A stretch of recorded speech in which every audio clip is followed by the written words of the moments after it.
Shalom Aleichem Beshem Hamashiach. Selamat hari Minggu, sahabat-sahabat remaja yang dikasihi Tuhan Yesus. Selamat beribadah dan selamat bertemu lagi dengan saya pada ibadah online pada tanggal 22 November 2020. Pada hari Minggu ini, kiranya semua adik-adik dalam keadaan sehat, dalam keadaan di perlindungan Tuhan dan selalu di dalam keluarga yang penuh kehangatan dan penuh kasih sayang. Oke, baik. Sebelum kita memulai ibadah ini, kita akan tentunya kita panjatkan doa atas segala syukur dan rahmat-Nya. Mari kita berdoa. Bapa kami yang dalam surga, puji syukur kami panjatkan kehadirat-Mu Tuhan. Kalau pada hari Minggu ini kami datang bersama sahabat-sahabat, rekan-rekan, adik-adik yang terkasih dalam Tuhan Yesus, untuk satu hati, satu pikiran untuk memuliakan nama-Mu dan mendengar berita firman Tuhan yang luar biasa. Biarlah hamba yang memberikan firman ini, Engkau berikan kuasa untuk dapat menyampaikan air penuh dengan sukacita dan dapat mendarat di hati dan pikiran adik-adik kami yang terkasih ini. Biarlah firman-Mu tetap menyala dahulu, sekarang, sampai selamanya. Kiranya doa-doa ini kami alaskan hanya di dalam nama Yesus, Juru Selamat kami yang kudus. Kami berdoa dan mengucap syukur. Amin. Halo sekali lagi adik-adikku yang terkasih. Pada hari Minggu ini saya akan mencoba membawakan tema yang cukup menarik, yaitu adalah berjudul To the End of the World. Wah, To the End of the World itu ada lagunya juga. To the end of the world adalah sampai ke ujung dunia. Apa sih maksudnya sampai ke ujung dunia? Nah, itu yang menarik buat kita pelajari dan kita sama-sama membuka kitab kita. Mari kita buka Yesaya dari kitab Yesaya 49 ayat 1 sampai 6. Yang belum punya, silahkan cari dulu. Kita masih menunggu di sini untuk sama-sama membuka Alkitab kita, walaupun nanti juga Om yang membacakan untuk kamu semua. Mari kita baca. Yesaya 49 ayat 1 sampai 6. Ini adalah nubuatan Nabi Yesaya dalam Perjanjian Lama, yang mana Nabi Yesaya itu adalah seorang nabi terbesar di zaman itu, di zaman Perjanjian Lama. Mari kita baca. Ayat 1. Dengarkanlah aku, hai pulau-pulau. Perhatikanlah, hai bangsa-bangsa yang jauh. Tuhan telah memanggil aku sejak dari kandungan, telah menyebut namaku sejak dari perut ibu. Ia telah membuat mulutku sebagai pedang yang tajam dan membuat aku berlindung dalam naungan tangannya. Ayat 2. Ia telah membuat aku menjadi anak panah yang runcing dan menyembunyikan aku dalam tabung panahnya. Ia berfirman kepadaku, engkau adalah hambaku Israel, dan olehmu aku akan menyatakan keagunganku. Ayat 4. Tetapi aku berkata, aku telah bersusah-susah dengan percuma, dan telah menghabiskan kekuatanku dengan sia-sia dan tak berguna. Namun hakku terjamin pada Tuhan, dan upahku pada Allahku. Maka sekarang firman Tuhan yang membentuk aku sejak dari kandungan untuk menjadi hambanya, untuk mengembalikan Yakub kepadanya, dan supaya Israel dikumpulkan kepadanya. Maka aku dipermuliakan di mata Tuhan, dan Allahku menjadi kekuatanku. Firman-Nya, terlalu sedikit bagimu hanya untuk menjadi hambaku, untuk menegakkan suku-suku Yakub, dan untuk mengembalikan orang-orang Israel yang masih terpelihara. Tetapi aku akan membuat engkau menjadi terang bagi bangsa-bangsa, supaya keselamatan yang daripadaku sampai ke ujung bumi. Demikian firman Tuhan. Kiranya kita dapat memahami dalam ini dan kita melakukan dalam kehidupan sehari-hari. Amin. Ya, mari kita bahas dulu dari Yesaya. Siapa sih Nabi Yesaya itu? Nabi Yesaya adalah nabi yang terbesar yang ikut berpolitik di zaman Raja Uria. Zaman kerajaan di zaman Israel sangat besar juga, dan Nabi Yesaya adalah nabi yang diperhitungkan masuk dalam sebuah pemerintahan dan nubuatannya juga banyak dipakai oleh Tuhan Yesus, dikutip dan juga ditulis oleh murid-murid Tuhan Yesus dari Matius dan Lukas, ada di situ. Nanti kita bahas lagi. Oke. Sekarang apa sih maksud to the end of the world dengan konteks firman Tuhan yang kita baru baca sekarang ini? Adik-adik tahu pada saat zaman sekarang ini penggunaan sosial media dan informasi sudah bisa menembus segala keterbatasan. Apa yang adik-adik dan saya tidak tahu? Apabila kita mau tahu tentunya. Secara positif itu baik adanya. Dan itu menjadi suatu pilihan atau tools dalam menyatakan berita keselamatan, terang Allah. Tapi sayang, kesempatan itu belum banyak dilakukan oleh adik-adik para remaja dengan keahlian mereka untuk dapat menjadi berkat bagi orang lain. Ya, pada saat sekarang ini dunia sudah tidak dapat dibatasi. Semuanya unlimited, bahkan kuota pun ada yang unlimited. Nah, penggunaan sosial media pada saat sekarang ini bagi saya dan adik-adik sudah bisa menembus segala keterbatasan. Hal yang negatif, positif, semuanya bisa kita akses dari media sosial yang kita dapat kesehariannya di YouTube ataupun Facebook, Instagram ataupun aplikasi-aplikasi lain yang kita bisa akses di internet. Sayangnya, hal positif yang ada di situ tidak dapat kita gunakan dengan baik untuk menyampaikan terang Allah kepada sesama kita yang belum mengenal hal.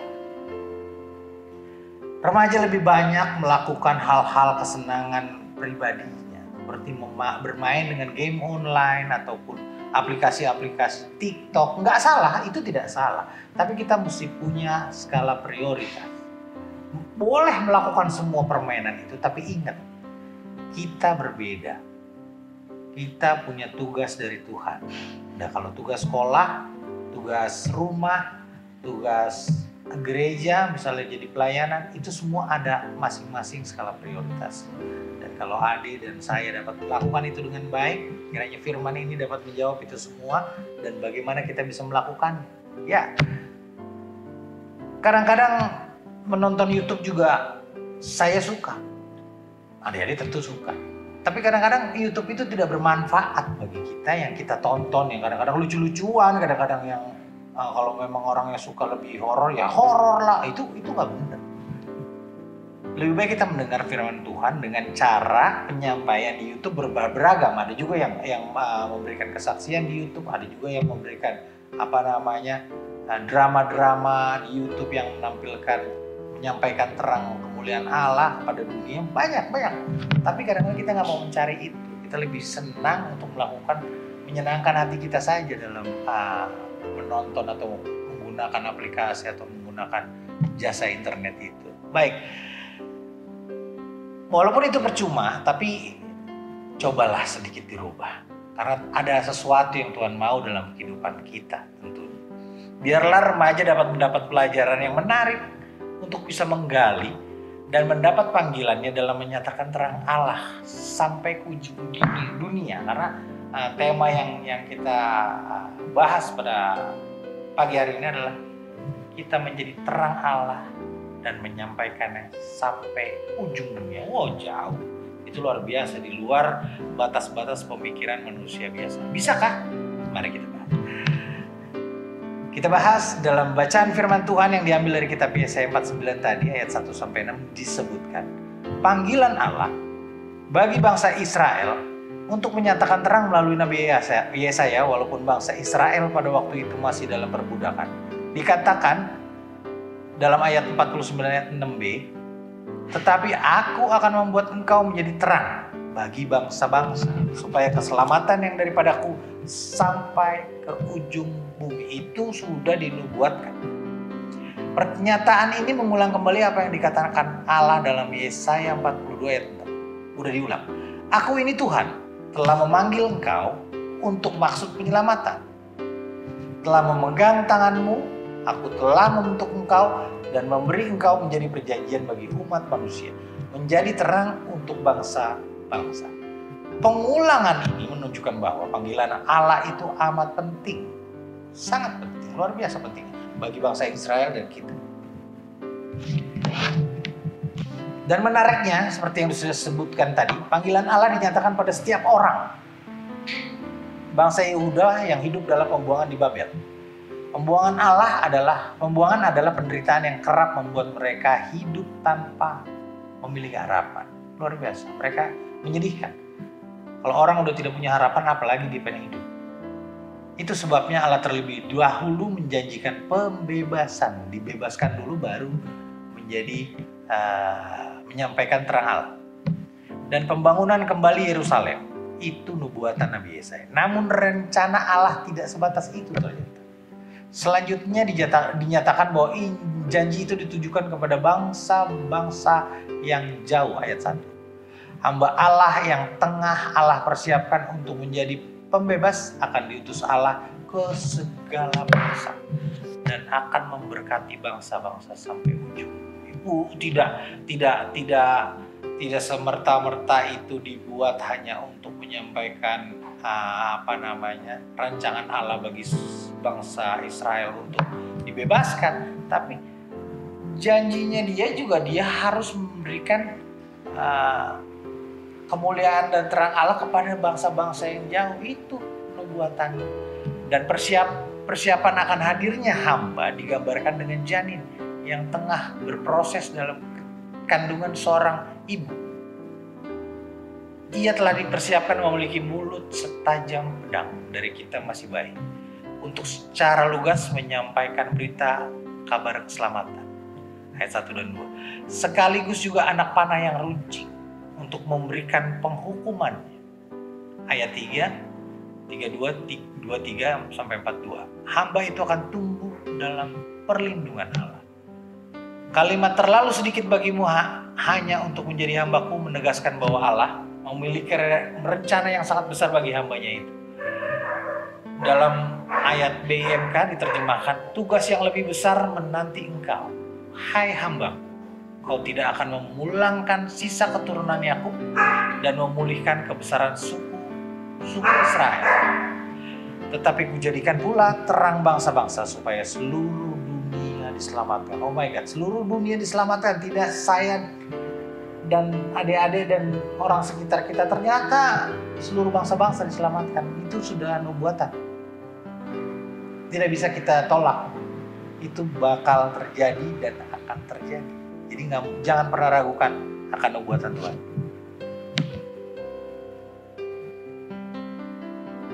Dengan demikian tugas menjadi hamba Allah itu telah menyatakan janji penyelamatan bagi bangsa Israel sehingga mereka dibebaskan dari penjajahan dan pengasingan.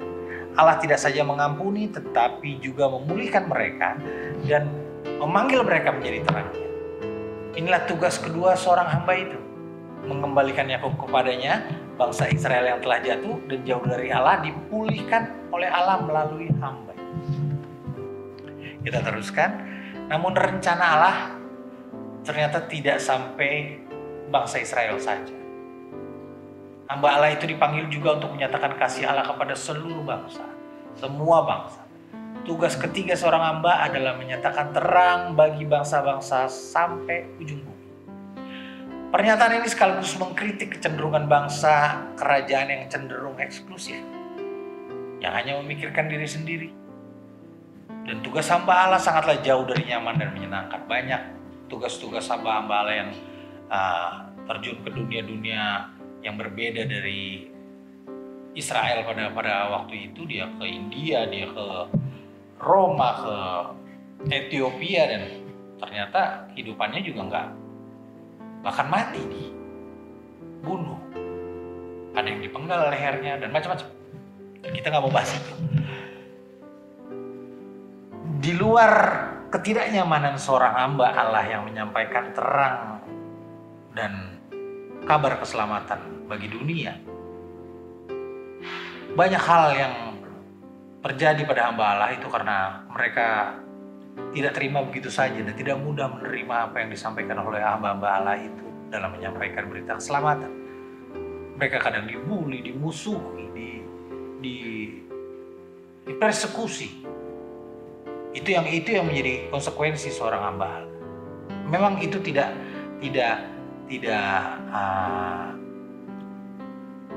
maksud saya tidak menjadikan sebuah kegentaran hati bagi hamba-hamba Allah pada zaman itu, dan berlaku juga sampai sekarang. Sebab dalam kategori hidup saat itu, bangsa lain yang menyampaikan, yang tidak kenal, misalnya Israel ke Roma, Israel ke India, Israel ke Ethiopia, semua bangsa memandang apabila ada bangsa yang datang itu dianggap sebagai musuh. Jadi pada saat itu saja hamba Allah sudah susah memberitakan firman Tuhan ke seluruh bangsa-bangsa yang dia belum pernah hidup di situ, bahkan belum pernah datang ke situ. Jadi resiko yang dihadapi hamba Allah sangatlah berat, luar biasa. Yohanes, Petrus, Paulus, itulah hamba-hamba Allah yang di Perjanjian Baru memberitakan firman Tuhan sampai ujung bumi. Dan kita sebagai remaja-remaja dan saya yang hidup di zaman ini, kita harus mengikuti hal teladan dari hamba-hamba Allah untuk menyampaikan firman Tuhan dengan cara kita, dengan cara di sosial media, dengan cara perilaku kehidupan sehari-hari. Itulah yang penting. Karena setiap zaman ada orang. Setiap orang ada zaman. Jadi orang pada zamannya itu berbeda pada saat zamannya ada orangnya itu beda lagi. Jadi tolong mengerti adik-adik yang saya kasih dalam Tuhan Yesus, semua zaman itu pasti ada orang. Dan orangnya itu di zamannya itu pasti berbeda lagi cara dan perilaku dan kehidupan sampai sekarang. Dan panggilan untuk menjadi terang Allah tidak berarti bahwa hamba Allah itu adalah sumber terang yang hanya menyalurkan terang itu bagi dirinya sendiri, tidak. Apabila kita maksudnya di dalam gereja kita hanya memberikan terang kepada saudara kita yang Kristen saja, oh jangan. Kita hanya berbicara dalam grup komisi remaja saja, jangan. Kita coba menceritakan apabila teman kita yang sesama kita bertanya, kita dapat menjelaskan apa sih terang Allah dan berita sukacita dan berita keselamatan dari Tuhan Allah kita yang terkasih itu. Kita harus bisa menyampaikan walaupun sedikit, tapi itu penting artinya bagi adik-adik, bagi teman-teman kita yang belum pernah mengenal Allah kita. Jadi di situ sudah disebutkan tadi, hal itu telah dinyatakan Nabi Yesaya ketika menubuatkan kehadiran sang terang di dalam Yesaya 9 ayat 2. Bangsa yang berjalan di dalam kegelapan telah melihat sang terang yang besar. Mereka yang diam di negeri kekelaman, atasnya terang telah bersinar. Hamba Allah perlu mengingat keberadaannya sebagai pemancar terang Allah dan keberadaannya Tuhan sebagai sang terang itu sendiri. Saya ulang, hamba Allah, saya dan adik-adik perlu mengingat keberadaannya sebagai pemancar terang Allah dan keberadaannya Tuhan sebagai sang terang itu. Artinya apabila Tuhan sudah menerangi kita dan kita menerangi sesama kita yang sama dengan misalnya keyakinan kita itu sama aja bohong. Kita harus menyampaikan terang itu kepada orang yang belum bisa menerima terang dari Allah itu. Karena mereka tidak tahu Allah kita. Jadi kita wajib memberitahu dengan cara kita tentunya. Saya tidak menganjurkan adik-adik memberitakan firman Tuhan dengan cara radikal atau penuh dengan sentimen atau menjadikan adik-adik menjadi sebutannya kalau sekarang dibilang fanatik. Tidak. Kita punya cara. Sebelum kita menyampaikan berita firman Tuhan pada saudara-saudara kita, sebaiknya kita berdoa dulu. Apabila pada saat kaget atau mendadak kita tidak bisa menyampaikannya, at least kita dapat memberikan perilaku atau identitas kita bahwa kita berbeda dengan dia dan kita adalah anak Allah. Gimana caranya? Apabila kita mendengar mendapatkan sebuah nilai yang terbaik di sekolah, kita bisa bilang puji Tuhan, jangan takut. Kalau bisa kita mendengar juga kabar yang luar biasa, haleluya, katakan, jangan malu. Itu identitas dalam memberikan terang Allah bagi orang yang belum mengenal. Itu aja dulu. Kalau kita mengatakan itu saja kita sudah malu, oh my God, itu sangat menyedihkan. Jangan ikuti dunia, karena kita bukan berasal dari dunia. Itu ada di ayatnya, ada ayat yang bisa Om sampaikan. Tapi berikan kepada orang-orang yang belum tahu di antara sesama kita kalau Allah kita itu luar biasa dengan mengatakan identitas kita. Apabila kita mendapatkan uang jajan berlebih misalnya dari mama papa, kita bisa puji Tuhan, pasti mama papa akan menambahkan mungkin. Apabila kita memberikan mendengar teman kita bersuka cita karena berulang tahun atau mendapatkan jenjang pendidikan lebih tinggi, kita bisa berkata haleluya, tapi dengan sukacita, bukan dengan sirik, karena itu gak tulus. Karena kalau kita mengatakan haleluya dan puji Tuhan, itu harus dinyatakan dengan ketulusan dan kerendahan hati dan bersyukur atas apa yang diberikan Allah kepada saya dan kepada siapapun. Tapi itulah identitas kita, memberikan kabar keselamatan bagi orang lain. Baru sampai situ loh, itu aja udah luar biasa. Ya adik-adikku yang terkasih, mari kita lanjutkan. Dan remaja yang sekarang sudah memiliki unlimited, kadang-kadang kita juga merasa banyak keterbatasan. Padahal itu adalah pikiran kita. Kita sudah tidak terbatas dalam melakukan apa-apa. Tapi ada remaja yang seringkali punya pemikiran dia terbatas. Padahal enggak. Dia kecil, dia nggak berdaya. Dan yang paling lebih parah lagi, yang iblis kadang-kadang suka merasuki pikiran saya dan adik-adik. Kamu orang berdosa. Jadi bagaimana kamu bisa menyampaikan terang Allah kalau kamu sendiri berdosa? Itu iblis, jangan pernah didengarkan. Kalau kita mau menyampaikan berita keselamatan dan berita kabar baik kepada semua orang sampai ujung dunia, jangan pernah takut dengan tipu daya muslihat iblis. Karena itu adalah iblis semata. Kita lanjut.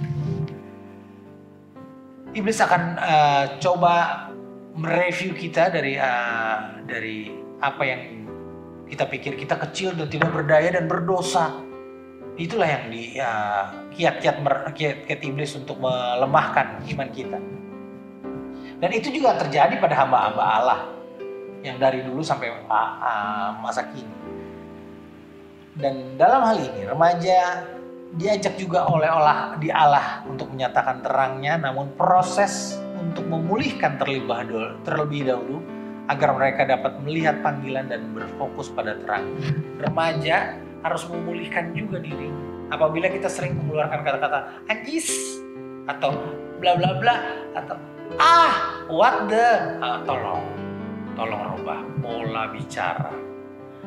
Anak remaja yang kenal firman Tuhan harus sedikit santuy, dan santuinya itu harus berdasarkan firman Tuhan. Walaupun tidak mudah untuk membalikan itu. Lebih enak mengatakan slang anak-anak sekarang, tapi coba sedikit-sedikit. Walaupun sebetulnya kalau kita ngikut firman Tuhan, tidak ada kata sedikit-sedikit, langsung drop off. Jangan lakukan itu. Jangan ikut dunia, karena kita bukan berasal dari dunia. Sehingga tidak lagi kita dibatasi oleh segala keterbatasan itu. Kalau kita melakukan pemulihan atas diri kita, saya nggak boleh lagi nih melakukan kata-kata yang nggak penting, kata-kata yang nggak perlu, seperti ikut kata-kata anak sekarang.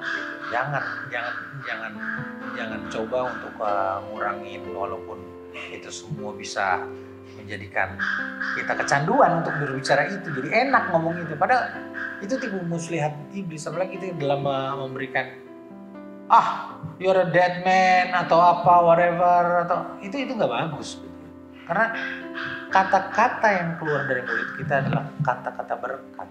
Karena apa? Tuhan adalah marha berkat bagi kehidupan kita, saya dan adik-adik semua. Kita lanjutkan. Panggilan itu untuk menjangkau remaja dunia menjadi suatu yang sangat memungkinkan. Jadi di sini disebutkan sangat mungkin panggilan untuk mengabarkan berita keselamatan, sangat mungkin di zaman ini. Di zaman dulu luar biasa, sakit, tidak nyaman, dipersekusi, dibully, bahkan dibunuh. Di zaman sekarang walaupun negara kita adalah negara demokrasi dan kita adalah kaum yang minoritas, tapi mudah-mudahan pemerintah kita tetap menjaga keutuhan NKRI untuk kita dapat memberikan berita keselamatan tanpa harus menyinggung, tanpa harus melakukan kristenisasi, tapi mereka mencari tahu dan kita tahu jawabannya, memberikan jawaban apa yang mereka inginkan. Itu dulu. Dan itu sebuah panggilan. Panggilan itu harus disertakan dengan pemulihan atas diri kita apabila kita tadi Om bilang, kita mulai dong mengurangi kata-kata yang gak penting. Bagaimana kita bisa memberikan firman Tuhan kalau omongannya sedikit kasar, penuh dengan ya dalam kurung hewan-hewan itulah. Dan berita informasi tadi pada zaman sekarang ini sangat mudah untuk kita dapat berbagi ke berbagai dunia. Pada saat ini kelompok dan komunitas di dunia maya pun sudah sangat tersebar. Apabila Anda adik-adik bikin YouTube yang mungkin sedikit saja Om kasih gambaran, bikin aja lagu yang bisa hobi bernyanyi atau hobi menulis, bikinlah puisi tentang Tuhan. Beritakan tentang firman Tuhan, beritakan tentang apapun, walaupun sedikit, tapi itu kan menjadikan kita punya tugas amanat agung dari Tuhan, tapi kita dapat memberikan itu pada semua, walaupun sedikit. Tuhan dengar, Tuhan tahu kok. Jadi jangan ragu apabila Anda punya hobi, adik-adik punya hobi dan punya keinginan untuk menggambarkan berita firman Tuhan lewat YouTube, belajarlah dan cobalah lewat lagu, lewat drama singkat, lewat kerajinan tangan, banyak hal, tidak ada keterbatasan lagi. Mari kita lanjutkan. Menjadi kadang-kadang kita takut untuk berbuat karena kita saya nggak bisa, itu udah halau aja, karena Tuhan lebih mementingkan hidup kita untuk memuliakan namanya. Kadang-kadang memberi kesempatan bagi remaja juga untuk dapat lebih banyak berkarya dan berkolaborasi dengan orang-orang dan komunitas yang lebih luas. Dan kesempatan ini dapat dimanfaatkan oleh remaja untuk menyatakan terang Kristus tanpa dibatasi oleh kehadiran fisik. Kita nggak perlu ketemu muka maksudnya. Kita perlu berbicara dengan komunitas-komunitas yang ada di internet. Masuklah, berbicara dan tanyalah bagaimana mereka menyampaikan firman Tuhan apabila ada dalam sebuah komunitas-komunitas yang lebih besar. Bahkan kalau ada yang suka berbahasa Inggris, berbicara. Karena dengan kita memperluas jaringan kita lebih mengerti apa maksud Tuhan dalam hidup kita. Gak mungkin Tuhan kasih jalan yang gak benar. Walaupun di dunia maya tidak semuanya positif, banyak yang negatif, tukang tipu banyak, walaupun dari luar negeri. Di dalam negeri aja banyak, di luar negeri juga banyak. Tapi hikmat Tuhan pasti akan menuntun saya dan saudara apabila kita mau mengabarkan berita keselamatan menjadi terang Allah bagi seluruh bangsa. Karena menyatakan terang Kristus tanpa harus dibatasi oleh kehadiran fisik itu dapat juga melampaui segala dari letak geografis maupun keterbatasan lainnya. Mari kita lanjutkan. Nah, saudara dan saya dibentuk Tuhan dari kandungan. Tadi disebut di ayat berapa tadi disebut kalau semua orang punya kemampuan dan punya karakter yang berbeda. Contohnya kita ambil kursi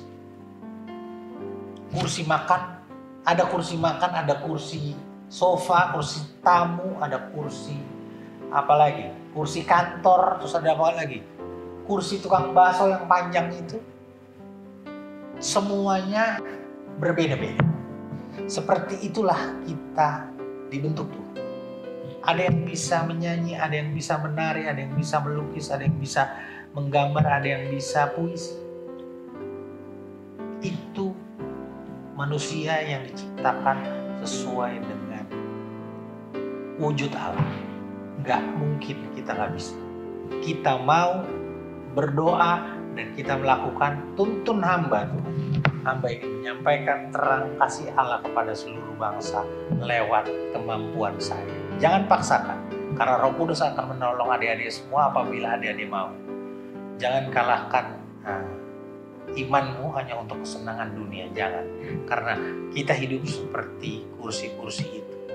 Kita punya peran, kalau sebagai kursi tamu, ya kita menerima tamu kursinya. Kursi tamu nggak mungkin ditaruh di kursi dapur, karena jelek. Kursi dapur dekat kompor, tapi kursi tamu ada di depan. Itu kita ditempatin.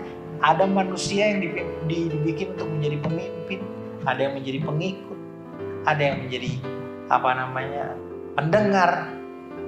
Nah, itulah kita dibuat semua dibentuk menjadi suatu hal yang berbeda satu sama lain, karena begitulah firman Tuhan adanya. Dan kegiatan-kegiatan tadi yang Om bilang di komunitas-komunitas sosial media yang tersebar di seluruh dunia itu banyak hal.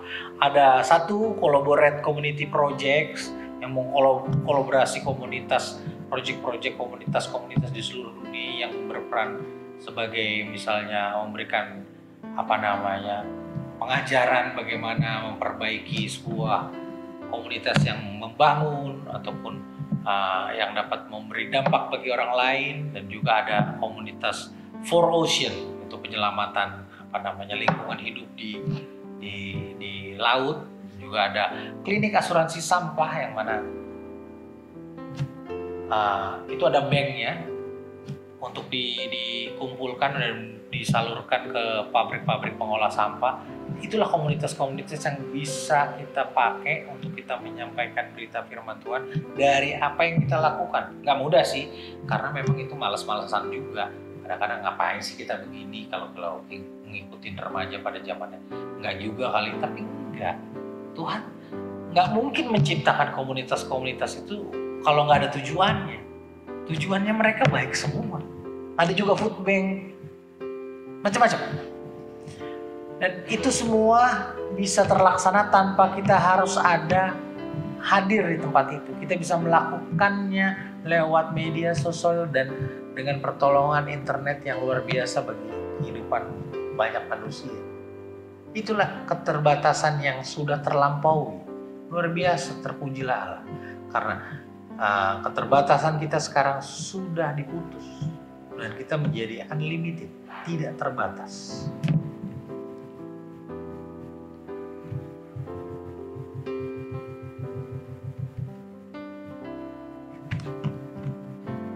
Dan semua kegiatan itu dari firman Tuhan yang kita baca dan kita bahas tadi, intinya ingin menjadikan remaja Kristen mempunyai pribadi yang berjiwa sosial tinggi, aware terhadap sesama, peduli, dan menjadi pewarta kerajaan Tuhan dan membawa terang di dunia. Karena Allah kita adalah terang, dan terangnya itu tetap, adik-adikku saya.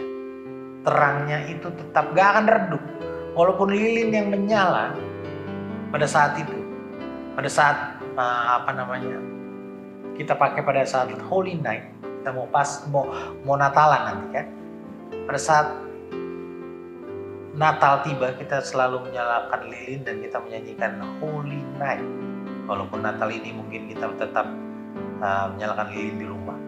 Itulah lilin yang kita bagi terangnya bagi orang lain. Itu adalah suatu filosofi dan itu adalah perumpamaan kalau kita punya terang masing-masing dalam hidup kita yang kita bagikan bagi orang lain, dan terangnya itu menyala kemana-mana. Itu perumpamaan yang paling bisa kita gunakan dalam hal tema yang kita bawakan pada saat hari ini. Dan terangnya itu tetap karena kita adalah pewarta dan hamba yang terpilih. Kamu mau kasih ayat-ayat yang bagus sebelum kita tutup ini? Yohanes 17 ayat 11. Kenapa kita harus menyampaikan berita firman Tuhan kepada sesama kita sampai ujung dunia? Kita baca Yohanes 17 ayat 11. Karena dan aku tidak ada lagi di dalam dunia, Yohanes berkata begitu, tapi mereka masih ada di dalam dunia. Mereka masih ada di dalam dunia.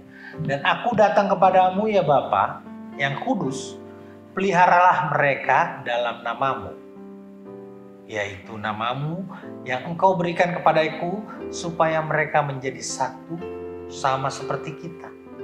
Menjadi satu sama seperti kita. Artinya saudara-saudara kita yang di luar Kristus sudah dinubuatkan oleh nabi-nabi sebelumnya. Mereka harus menjadi satu, supaya mereka menjadi satu sama seperti kita. Dan nubuatnya harus terjadi. Amin saudara-saudara. Kiranya Tuhan memberkati dan kita semua tetap dalam keadaan sehat. Dan sebelum ini kita panjatkan doa dulu dan kita mendoakan teman-teman kita. Amin. Mari kita berdoa. Bapa kami dalam surga, puji syukur Tuhan Yesus, hamba telah menyampaikan berita firman-Mu, di mana begitu banyak hal yang dapat kita lakukan dalam kehidupan kita, baik hamba dan maupun anak-anak remaja pada saat sekarang ini, pada saat pandemi yang sangat mengkhawatirkan ini, di mana kami tetap harus di rumah, tetap melakukan kegiatan di rumah, dan tetap bersama keluarga dengan penuh kehangatan dan sukacita. Dan pimpin hamba dalam setiap keterbatasan hamba dan anak-anak hamba. Dan kiranya mereka tetap satu hati untuk melayani-Mu dalam setiap waktu yang mereka miliki. Hamba juga berdoa bagi teman-teman remaja yang belum bisa hadir dan menikmati atau mengikuti ibadah online ini. Apabila mereka sakit, kiranya jamahan tangan-Mu dan berikan mereka pengharapan dan sembuhkan mereka hanya di dalam nama Yesus. Apabila ada yang terkena penyakit, pandemi COVID-19, sembuhkan dan tahirkan mereka hanya di dalam nama Yesus. Biarlah Engkau yang turun tangan dan selalu memberikan harapan terbaik bagi mereka. Hamba juga berdoa bagi orang-orang yang masih belum bisa menerima berkat pada saat hari ini dan belum menerima terang kasih Allah dalam kehidupan mereka. Berkati mereka Tuhan. Berikan mereka cara untuk mereka dapat mengerti terang Allah dan kemuliaan-Mu dalam kehidupan mereka. Biarlah anak-anak-Mu ini dapat menyampaikan terang Allah lebih jauh sampai ujung dunia. Karena rencana-Mu indah dan amin. Dan hamba juga berdoa untuk yang bersuka cita, anak-anak remaja yang bersuka cita, yang berulang tahun, yang mendapat nilai luar biasa dalam UTS ini, kiranya sukacita dan juga pengharapan yang terbaik akan terus bergulir dalam kehidupan mereka. Dan apabila yang masih belum bisa menerima nilai yang terbaik, biarlah mereka diajar terus untuk dapat menerima yang terbaik dalam studi mereka. Berkati semua studi anak-anak kami Tuhan, dan berkati juga segala yang mereka lakukan dalam kehidupan dan kegiatan. Ampunilah segala dosa dan salah kami. Dan kiranya syukur dan rasa sukacita ini kami alaskan hanya di dalam nama Yesus, Juru Selamat kami yang kudus. Kami berdoa dan mengucap syukur. Amin.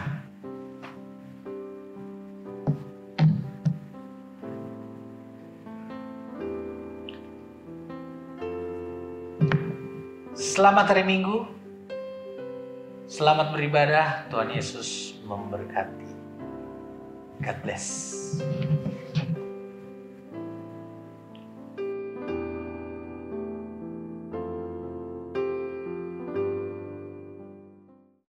Kita yakin Yesus hadir di sini.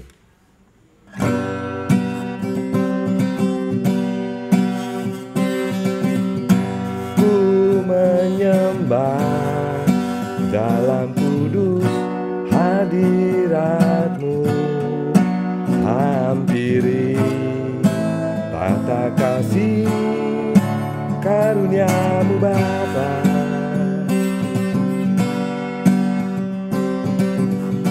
Kekuatanku hanya dalam hadirat-Mu, Yesusku, hanya Kaulah segalanya. Ku yakin Kau hadir di sini, ku rasakan kuasa yang tak terbatas. Ku yakin Kau nyata di sini,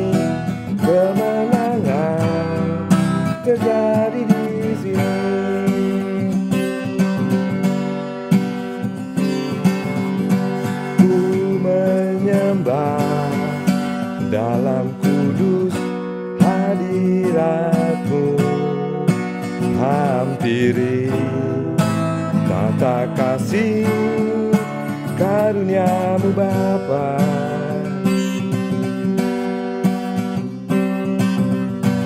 Kekuatanku hanya dalam hadirat-Mu, Yesusku.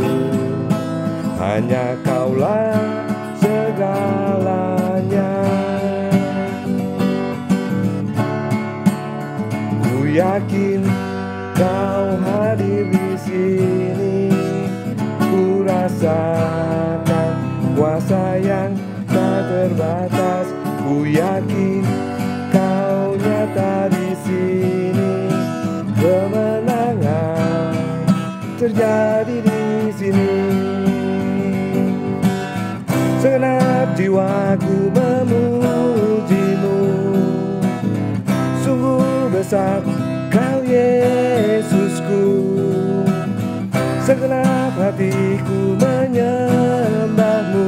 Kau besar, Kau besar, Kau besar, Kau besar. Ku yakin Kau hadir di sini. Ku rasakan kuasa yang tak terbatas. Ku yakin Kau nyata di sini. Kemenangan terjadi di sini. Kesembuhan terjadi di sini. Kelepasan terjadi di sini.